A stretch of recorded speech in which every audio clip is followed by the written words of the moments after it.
The email wasn't even addressed to her, at least, not officially. It had been sent to dozens of high-profile women in politics and media, an exclusive summit hosted in Manhattan. "Future of Female Leadership" was the headline, and the speaker list read like a who's who of Democratic royalty. Senators, journalists, and, at the top of the list in bold lettering, keynote speaker, Hillary Rodham Clinton. Karoline Leavitt wasn't on the program. She wasn't mentioned in the press release.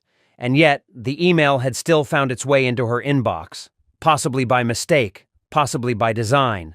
Most people in her shoes would have ignored it. After all, showing up to an event where you're clearly not wanted isn't just risky, it's political suicide. But Karoline wasn't most people. She'd been excluded before, mocked, dismissed, told to wait her turn. The daughter of a New Hampshire working-class family, she hadn't grown up surrounded by political royalty. She hadn't been groomed for power. Everything she had, she'd earned, clawed, through grit, unapologetic values, and an unshakable belief that truth didn't need permission to be spoken. So she booked her flight, and she didn't tell a soul. When Karoline walked into the Conrad ballroom that afternoon, the air was heavy with practiced smiles and scripted confidence. Power suits in shades of blue and ivory. Every table had carefully arranged name cards, none of which bore her name. But her presence was like a sharp breeze cutting through silk, clean, cold, unmistakable. She didn't walk in loud. She didn't need to. Her confidence was quieter than thunder, but more disarming. The host tried to usher her toward the back of the room. "The press table is that way," the woman said with an empty smile, mistaking her for staff. Karoline smiled politely and didn't move. And somewhere near the stage, Hillary Clinton looked up from her notes, furrowed her brow, and leaned over to a handler. Who let her in? The answer was no one. Karoline had let herself in. And she wasn't planning on leaving quietly. The stage buzzed with final adjustments. Microphones were being tested, water bottles aligned, and Hillary Clinton stood behind the curtain in a calm but firm conversation with her chief of staff. The whispers were terse. "She wasn't invited," Hillary said, brushing imaginary dust off her white blazer. Her voice was low but unmistakably irritated. "She's not on the list, not even on the waiting list, and now she's here?" The aide tried to downplay it. "She's not speaking. Let's keep it smooth, don't give her the spotlight." But Karoline didn't need anyone to give her anything. She was already making herself known. In the room, on social media, and in the expressions of half the audience who were whispering her name. Some in surprise, some in curiosity, others in quiet admiration. A young intern, clipboard shaking in her hands, approached Karoline near the side aisle. "Ma'am," she stammered, "I was told to let you know that this isn't, an open forum. Only confirmed speakers will be given mic access." Karoline tilted her head. "That's fine," she said, calm as ever. "I don't need a mic to speak. I just need to be heard." The intern blinked, unsure whether she was being threatened or inspired. She turned and fled. Across the ballroom, the tension was rising like steam before a storm. Attendees checked their phones. Karoline's name had already started trending on X. Posts like, "Karoline Leavitt just walked into Hillary's turf. Something's coming. She wasn't invited, but she's there. Front row. Stone cold." Backstage, Hillary gritted her teeth. "She's going to pull something," she said. "She always does." A stage manager leaned in with a clipboard. "We're ready for you, Secretary." Hillary nodded, took a breath, and stepped into the spotlight, where decades of experience, political polish, and global reputation stood tall. But for the first time in a long time, so did uncertainty. In the front row, Karoline crossed her legs, eyes locked forward, hands still. Not clapping, not blinking, not backing down. Hillary Clinton took the stage with the poise of someone who had done this 1,000 times. A standing ovation met her entrance, dutiful and enthusiastic, but beneath it all was a faint tremor. A break in the uniform applause as cameras pivoted slightly, catching not just Hillary, but the woman seated in the front row who wasn't clapping, Karoline Leavitt. The room felt it. That one pair of still hands cut louder than the cheers. Hillary smiled wide, but her eyes scanned fast. She saw Karoline, their gazes locked for a single second, a pause sharp enough to cut glass, before Hillary launched into her keynote. "We are at a critical juncture," she began, "not just for women, but for the soul of democracy. We need voices that are tested, voices that are tempered by wisdom, not simply loud." The line was polished, but everyone knew who it was aimed at. Karoline didn't flinch. As Hillary continued, she weaved in subtle digs, referencing reckless newcomers, TikTok ideologues, and those who rise too fast without knowing what the job requires. It was a masterclass in political condescension, smooth, controlled, strategic. Karoline just sat, face unreadable. She took out a notebook, began writing. A few attendees nearby stole glances. One woman nudged her colleague and whispered, "She's writing a response." On the stage, Hillary pushed forward. "There is a difference between having a platform and having something to say," she declared. Again, eyes darted toward Karoline. And then it happened. Karoline slowly closed her notebook. She stood. There was no announcement, no interruption, no microphone, just presence. The room hushed. Even Hillary faltered, her next sentence catching in her throat. Karoline didn't walk to the stage. She didn't need to. She just turned to face the audience, standing tall, uninvited, unamplified, but unmistakably heard. In that moment, the whole ballroom belonged to her. Silence blanketed the ballroom. No music, no cue, no moderator stepping in. Just Karoline Leavitt, standing firm with the kind of poise that didn't need lighting or applause to be seen. 1 second. 2. The pause stretched. And yet, no one moved to stop her. Even Hillary, hands gripping the sides of the podium, didn't interrupt. She simply stared, frozen mid-sentence. Years of experience had taught her how to handle hecklers, protests, staged walkouts. But this was something else. Karoline didn't shout. She didn't raise her voice. She simply began to speak. "I was told to sit back," she said, eyes slowly scanning the crowd. "Told this wasn't my place, that I hadn't earned the right. That experience mattered more than conviction." Her voice was firm but even, not a performance, but a statement. "But the truth is," she continued, "some of us weren't born into invitations. We weren't handed microphones. We had to show up and speak anyway." A collective breath held. She never said Hillary's name. She didn't have to. The contrast was too stark to ignore. The career politician at the podium and the defiant new voice taking the room without permission. Phones were out, dozens of them. Recording, live streaming, uploading. Hillary looked off stage. Her handler mouthed, "Do we cut her mic?" "There is no mic," Hillary muttered. Karoline turned slightly toward her, not out of disrespect, but clarity. "This movement isn't about resumes," Karoline said. "It's about truth, and I don't need a script to tell mine." That line landed like a match on dry leaves. Scattered applause broke the stillness. It started small, a single clap. Then another, then waves.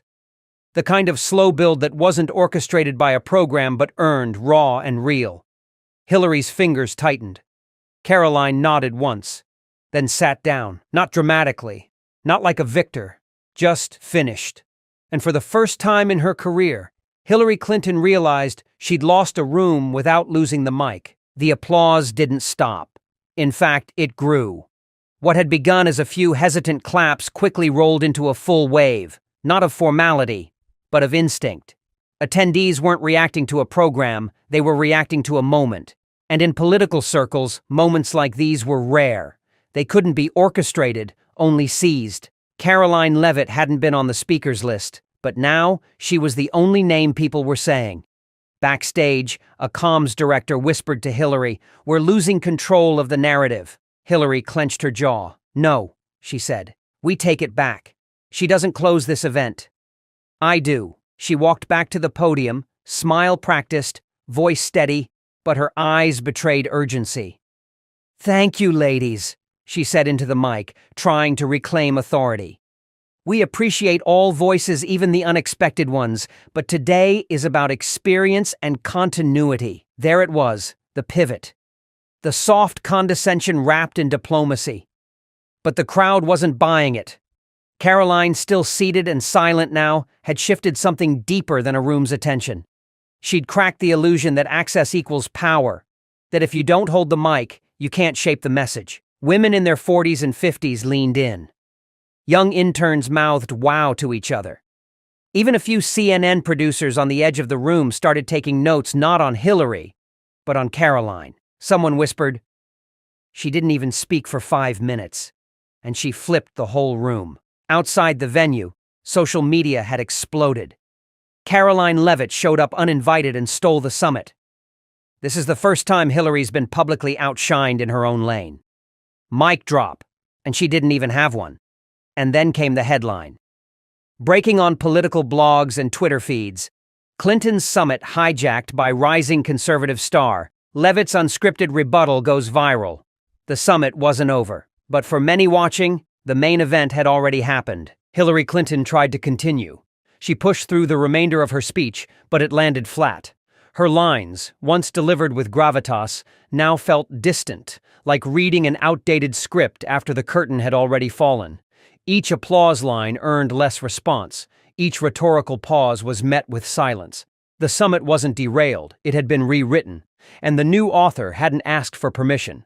Backstage, staff scrambled. Do we cut to the panel early? Should we reintroduce the agenda? Can someone from the press handle the optics? But the optics were already beyond saving. Karoline had returned to her seat, but the energy around her was magnetic. Attendees from both ends of the political spectrum now looked her way, not as an intruder, but as a catalyst, a disruptor. The kind that political machines feared because they couldn't be bought, booked, or blocked. In the hallway, a Democratic strategist murmured, "I hate to admit it, but that girl just did in 3 minutes what our entire comms team hasn't pulled off in 5 years. Karoline, meanwhile, remained composed. No gloating, no selfies, just a soft smile, as if she had known this moment would come all along. Her team had seen none of it. She'd come solo, no PR handlers, no official invite, no pre-approved statement, just her voice. A few reporters tried to approach her for comment. She simply said, "I didn't plan to speak, I just couldn't sit anymore." That line went viral by nightfall. Meanwhile, Hillary's post-summit Q&A was clipped by outlets but largely ignored.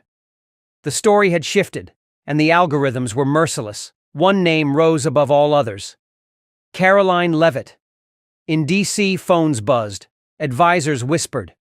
Donors watched the replay on mute and nodded slowly. There was a new power on the scene. Not polished, not appointed, but undeniably potent. And for the first time in decades, Hillary Clinton wasn't the story.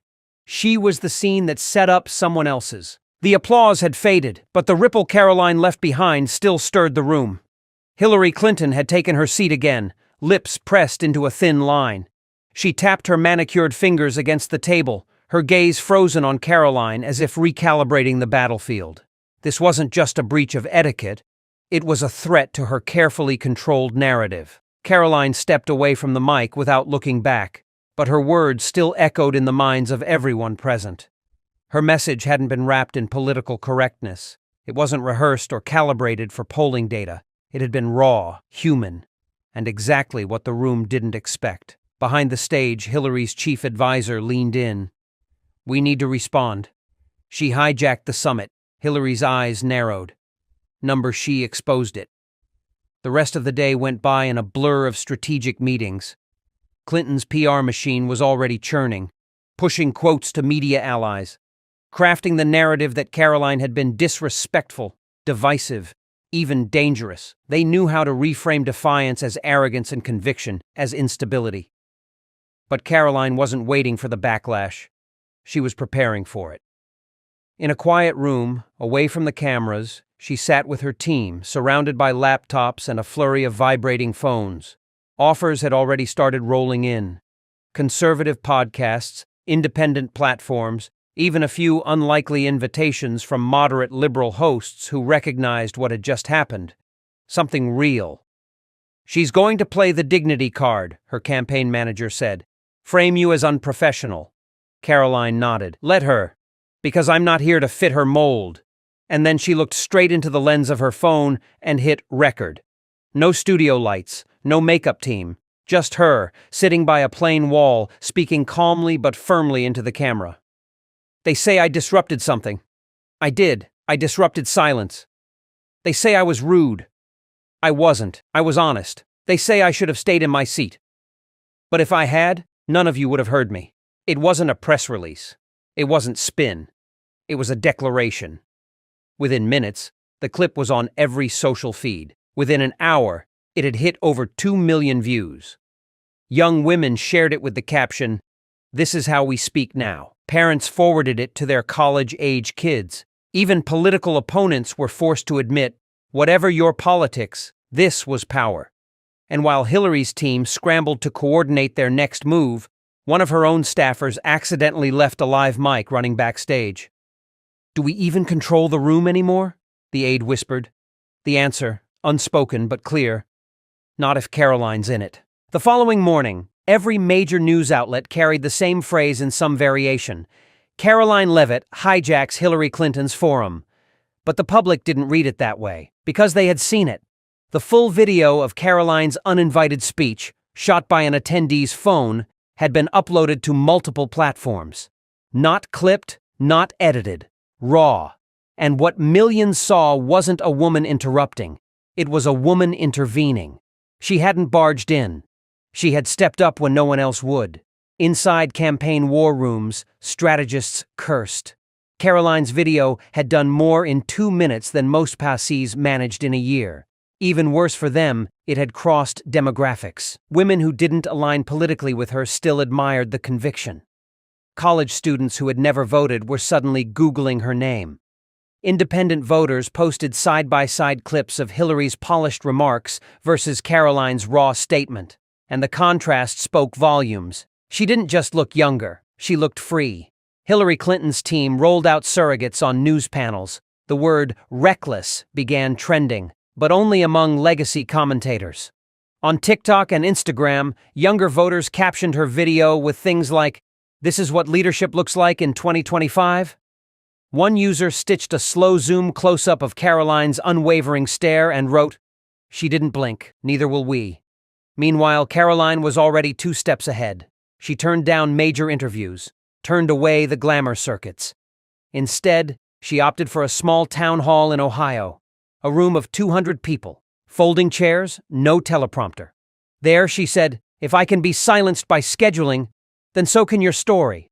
If truth only fits in neat little boxes, then maybe the whole box needs to be torn open." It was a quiet statement, but its reach was thunderous. Footage from that town hall leaked too, not because she invited it, but because people recorded it without being asked. Back in D.C., whispers started. "She's not just a voice anymore. She's a symbol." One former Obama speechwriter tweeted, "Clinton commands a stage. Leavitt takes it. That difference matters now." Later that night, Karoline sat alone in a modest hotel room, her phone buzzing non-stop, but she ignored the calls. Instead, she replayed the moment from the summit, not her own words, but the quiet pause just before she had stood. That silence, that breath, the one that told her, "If you don't rise now, no one will." And when she turned off the screen, she whispered, "That's never happening again." She wasn't aiming to become the story. She had simply decided to stop being edited out of it. It was just past midnight when the phone finally rang. Not a news outlet, not a podcast. It was a private number. No caller ID. Karoline hesitated for a second before answering, half expecting it to be another angry voicemail or a shallow offer for a rebrand opportunity. Instead, a slow and unmistakable voice came through. "You really made a lot of people uncomfortable." It was Hillary. Karoline stood up from the edge of the hotel bed, her posture sharpening instinctively. "Was that your goal?" Hillary continued, almost amused. "Because if it was, congratulations, but you should know. This game doesn't reward spontaneity, it punishes it." There was no threat in her tone, but the chill in the words was unmistakable. Karoline didn't flinch. "I'm not playing a game," she replied. "You think I was?" Hillary's voice lowered. "You think I got here by giving impromptu speeches in other people's forums? You think I didn't want to? I built the system that gave you the mic. I also know how it takes it back. That moment could have been fearsome. It could have shaken a lesser woman. But Karoline wasn't rattled. She was activated. You built it, she said, but you also locked the doors. I didn't break in. I just noticed no one else had the key. There was a pause. Then, be careful, Karoline. She hung up. The silence afterward was heavier than before. Not out of fear, but because Karoline had just been reminded how deep the power ran, that it didn't need to shout. It only needed to whisper when it wanted to warn. The next day, Karoline received notice that her scheduled university event at Columbia had been postponed. Then another cancellation at Duke. One by one, doors began quietly closing. But each one shut only confirmed what she already knew. She had shaken something big. And when an earthquake starts, buildings built on vanity don't survive. Rather than panic, Karoline pivoted. She rented her own space in New Jersey, an old theater built in the 1930s. Paint peeling, seats mismatched, acoustics raw. She filled it with people who couldn't care less about credentials. Veterans, teachers, single mothers, Gen Z students. No security clearance needed, no filtered agenda. If you've ever felt talked over, she told them, you don't need a mic. You need a moment. The crowd exploded in applause, not because she had insulted someone, but because they saw a piece of themselves in her. This wasn't about Hillary anymore. It was about every closed room, every rigged panel, every invitation rescinded because someone wasn't safe enough to speak. She had become the voice you couldn't disinvite. The old theater in New Jersey had no marble columns, no polished brass, no professionally tuned lights. But what it did have was something that couldn't be engineered: authenticity. And that night, every creaky floorboard and flickering bulb played their part as hundreds of people filed in, drawn not by a brand, but by a belief. Karoline stood backstage, gazing through a torn curtain. Her team had warned her, again, about backlash. Networks had doubled down on their attacks. Late-night comedians had turned her into a monologue punchline. And yet, not a single person in that audience looked like they were here for a joke. She stepped forward. No introduction, no music, no countdown. I was told not to stand up, so I did. I was told not to speak, so I did. I was told to apologize, and I didn't. Her voice rang through the room. Clear, controlled, deliberate. But this was never about me. It was about how easy it's become to silence people like me. People like you. You don't need to be invited to stand in your truth. You just need to refuse to sit back down. There were no cameras allowed. Yet somehow, the speech spread anyway. Like wildfire. Pieces of it, recorded from audience pockets, reached millions within 24 hours. Headlines tried to reframe it. Some called it defiant, others reckless. But among everyday Americans, there was only one word trending: unstoppable. And behind the scenes, something else shifted. Major donors started quietly reaching out, not to tame her, but to ask how they could help. Local organizers offered spaces. Community leaders began using her words in their own events. Even those who disagreed with her politics couldn't deny it anymore. Karoline Leavitt had struck a nerve that the establishment could no longer numb. 1 week later, a message arrived in her inbox. It was short, just 3 lines. You took the stage, they're still talking about it, don't stop now. No name, no sender, just those words. Karoline closed the laptop and smiled. The story that had started with a denial, a step back ordered by someone in power, had ended with a movement no one could contain. And somewhere, in another college auditorium or town hall or crowded subway platform, someone else, some girl told to wait her turn, was standing up too. Because when the stage belongs to one woman who refuses to sit, it starts to belong to everyone. And that's the story they never wanted told. They told Karoline Leavitt to sit down. She stood up. They told her to be quiet. She spoke louder. They told her to follow the script. She tore it apart, in front of everyone. This wasn't just about politics. It was about power. It was about who gets to speak and who gets silenced. But Karoline proved something that night. When they try to lock the door, you don't need a key. You need courage. And courage, my friends, is louder than permission. If this moment stirred something in you, if you've ever felt pushed aside, talked over, told to wait your turn? Then remember, you don't need a title to lead. You need a voice and the guts to use it. This is not a real story. It's a dramatized piece of political fiction inspired by real figures. Any resemblance to actual events is purely narrative. If you want more unspoken stories like this, subscribe, share, and never sit back down.